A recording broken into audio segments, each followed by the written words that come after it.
Bismillahirrahmanirrahim. Assalamualaikum warahmatullahi wabarakatuh.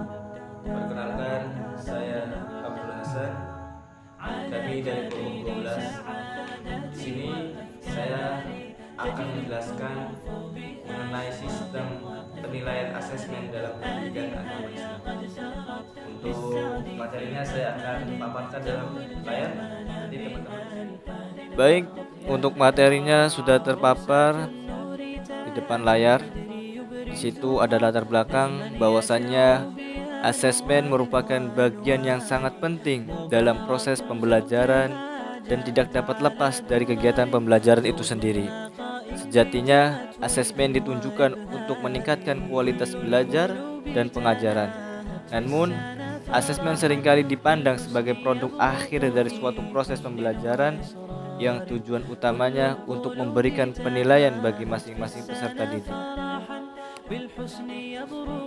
Pelaksanaan asesmen di sekolah maupun di perguruan tinggi merupakan bagian dari proses pembelajaran, yakni refleksi, pemahaman terhadap perkembangan atau kemajuan peserta didik secara individual.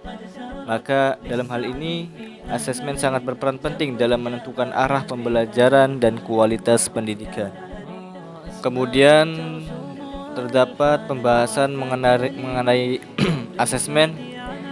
Asesmen merupakan bagian yang sangat penting dalam proses pembelajaran dan tidak dapat lepas dari kegiatan pembelajaran itu sendiri. Pelaksanaan asesmen di sekolah maupun di perguruan tinggi merupakan bagian dari proses pembelajaran, yakni refleksi pemahaman terhadap perkembangan atau kemajuan peserta didik secara individual. Maka dalam hal ini, asesmen sangat berperan dalam menentukan arah pembelajaran dan kualitas pendidikan. Setelah diperoleh hasil asesmen, maka dilakukan proses penilaian. Penilaian adalah proses penyematan atribut atau dimensi atau kuantitas berupa angka atau huruf terhadap hasil asesmen dengan cara membandingkannya terhadap suatu instrumen standar tertentu.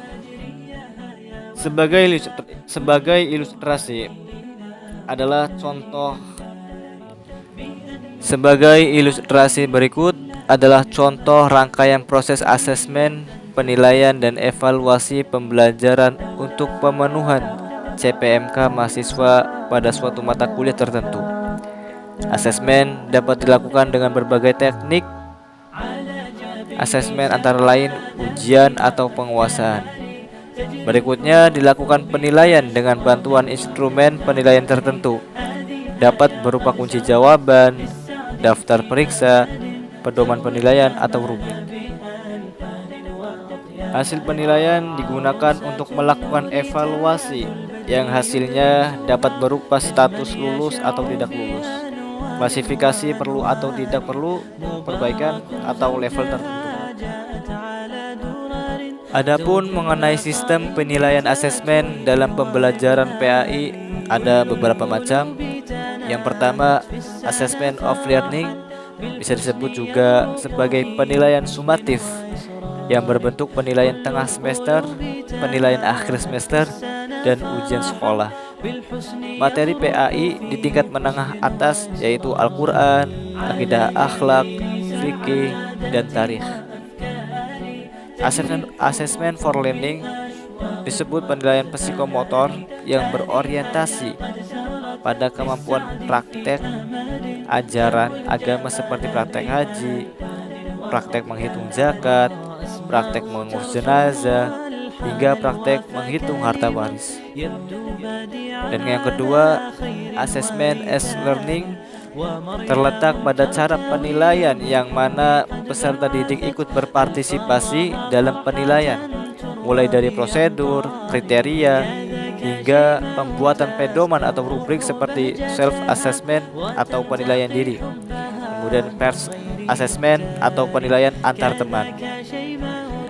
Kemudian yang ketiga, mengenai assessment for learning, merupakan konsep penilaian yang tergolong baru yang sangat ditonjolkan dalam wacana pendidikan akhir-akhir ini sebagai penilaian modern yang menggeser asumsi bahwa penilaian bukan hanya mengukur kemampuan peserta didik, namun juga menimbulkan pemikiran kritis dan kemampuan untuk terlibat dalam pembelajaran berkelanjutan.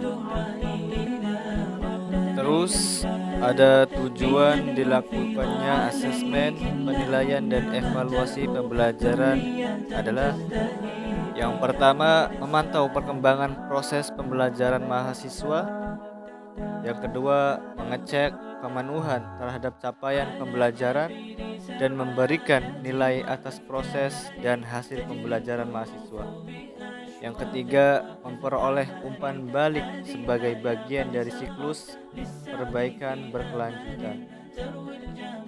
Yang keempat, wahana kontrol kualitas lulusan, dalam artian bahwa melalui asesmen capaian pembelajaran dapat dipastikan seluruh lulusan suatu program studi telah memenuhi standar minimal yang telah ditentukan.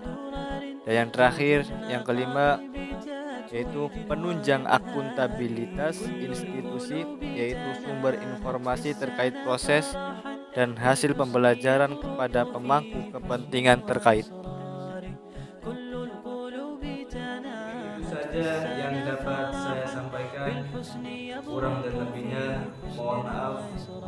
Wassalamualaikum warahmatullahi wabarakatuh. تجري الحروف بأشواق وتزداد هذه هيا قد سرت